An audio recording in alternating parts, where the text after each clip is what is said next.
अगर आप भी चाहते हैं राज एंटरटेनमेंट का वीडियो सबसे पहले आप तक पहुंचे तो हमारे चैनल को सब्सक्राइब जरूर करें, साथ में बेल आइकन दबाना ना भूलें दोस्तों। ए बेटा क्या मछली तोर चाचा बड़ी झोरले बारे कुछ प्लान बका ए चाचा मछली पूछ रही है का बात बड़ी झोरले बड़ा। अरे अच्छा ई बोला तारी ई का कम झरले बाड़ी का कह दे तैयार रह हाथ पे नाचे के बा का कहता रे नचाई है तो अपने झोरले बारे लवंडा जैसन देखो ना कैसे चलत तारे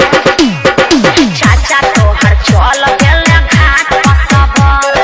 बहनिला चौके जैसे लचक के कमर ए तनी सोच के बोला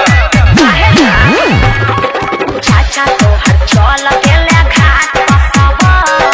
बहनिला चौके जैसे लचक के कमर ए बक्का मसी हई देख ले चले के चाल देखो ना लड़की जैसन चलत है। अरे बबुआ तोरा मौसी पे नोट औछाई और गंगा जी में फेंकाई देहब 500 के नोट हम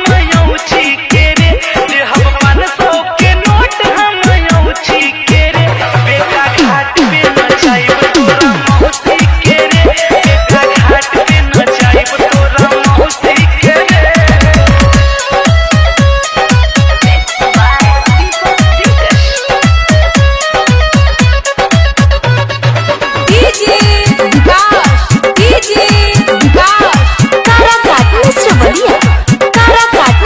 पियरी पहिर के ही लागेले गजब इनके क्या देखता रहिया में सब हाथ चाचा हीरो ना है हमारे और बाप रे चल छोटी घाट पर बतावा तनी हम कैसे तोरा मौसी के नचावा तनी हम ए चाचा आपको भी नाचना पड़ेगा। का कहता रे बबुआ कुछ कहता रे का? हाँ ए मौसी सावधान हो जाइए ई प्लान बनैले बाड़े। हाँ तो हमरो के नइखन जानत कुल प्लान छोड़ा दे। दूर भगी है वो देखी है ते कौची के रे दूर भगी है वो देखी है ते कौची के रे बेटा घाट पे नचाइब तोरा मौसी के रे बेटा घाट पे नचाइब तोरा मौसी के रे